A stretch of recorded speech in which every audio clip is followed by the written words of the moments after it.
Hey, do you even need a CPL or circular polarizer for car photography, or is it all a scam? On this video, I'm going to show you everything you need to know, and maybe even a few things you don't need to know when it comes to circular polarizer. But better than that, I'm going to show you exactly what you're going to see when you're looking through the lens of a camera with a circular polarizer, and then you'll be able to decide. First, let's start by me showing you what a circular polarizer really is. A CPL is basically a glass filter, actually two pieces of glass, and it screws on to the front of your camera lens. Once attached to your camera lens, as you can see here, one of the pieces will be able to be rotated. That rotation or change is what changes the reflections in anything that you're photographing. What size filter should you buy? To start, this one here is an 82mm filter. That means it's for a lens that accepts an 82mm filter size. So how do you know which filter size you really need? That's all pretty simple. Just take the lens cap from your lenses. On the inside, you'll see a number printed. This one here designates 82mm. On other examples like this one, it's a 77, and the 0 with the hash through it designates that that's the thread size for that particular lens. And every lens will be a different filter size. So I know you're asking yourself now, well, I can't afford to, or I don't want to spend all that money. My best recommendation is that you're going to buy a filter size that fits your largest lens. Typically, that's 82mm. Then you buy the step-down rings that will fit to the different lenses. As an example, this one here shows 77 to 82. So this particular adapter will let me attach my 82mm filter on the front and then attach this ring to the lens of my camera if it happens to be the 72. Again, these rings typically come in an assortment and will cover you across all the popular lens sizes. A different way of doing that is using what I use a lot, is an H&Y Revel ring. This happens to be rather unique because I typically go to car shows with two different lenses and two different cameras. So that way I can shoot all of my body shots using a polarizer attached here to the H&Y Revel ring.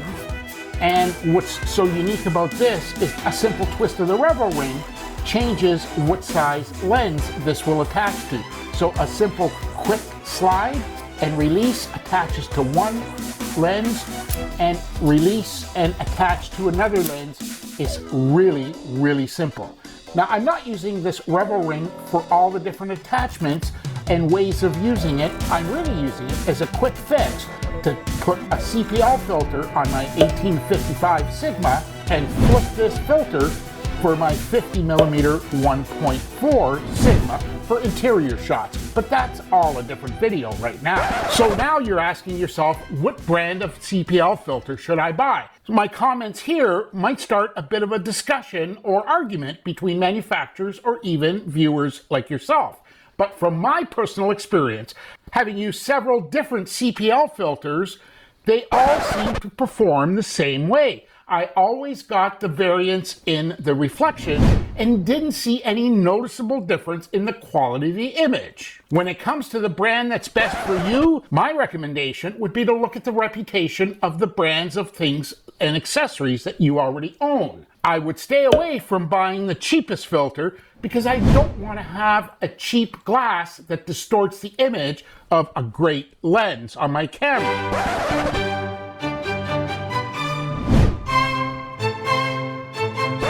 First of all, before I show you this video, there's a couple of things that you need to understand.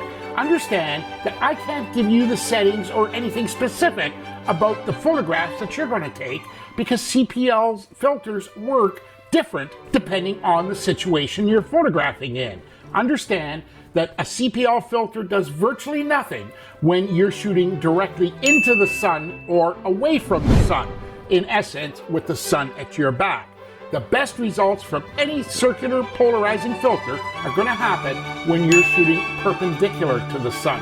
So you need to be aware of where the sun is in the sky, but let me show you what happens. I'm just going to scrub through this video. My question to you is, would you want to start with that photograph?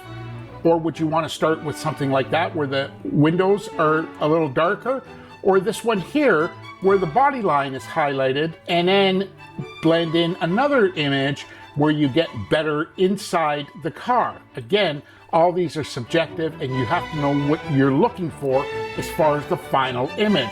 The only change that's happening in what you're seeing in front of you is the change in the circular polarizer.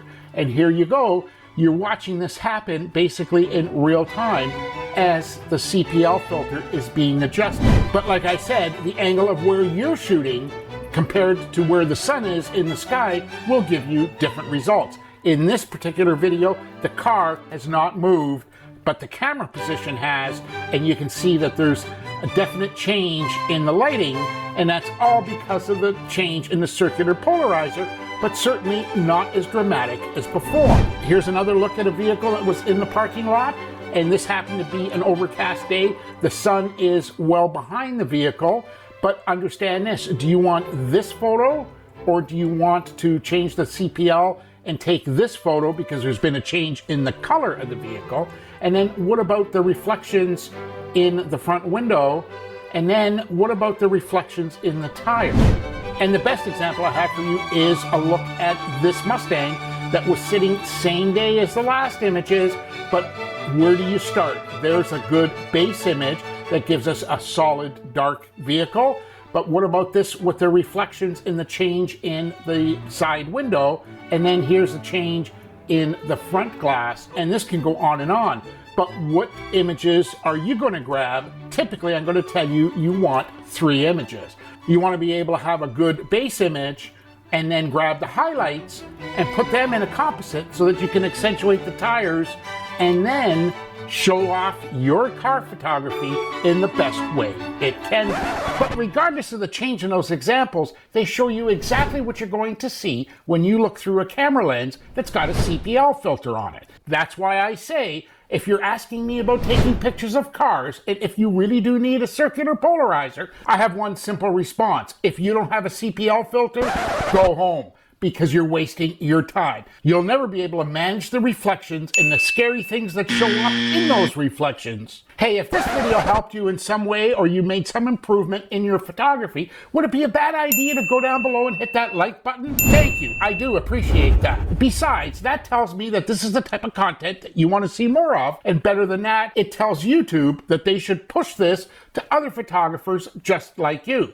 And while you're here, would it be a bad idea to subscribe and ring the bell icon? That way you'll follow me as I visit local car shows and car meets and show you how I have an endless supply of cars to photograph.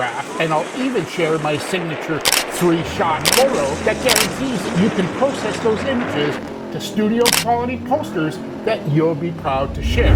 But next, you're going to want to head over here and watch this video where I detail step by step what I call my classic studio photograph. And you'll be able to do that without any special camera or any special lenses. And you can do that by taking your car to a parking lot like today. You go ahead and do that. I'll follow up with you and catch up with you over there. Take care. Talk real soon.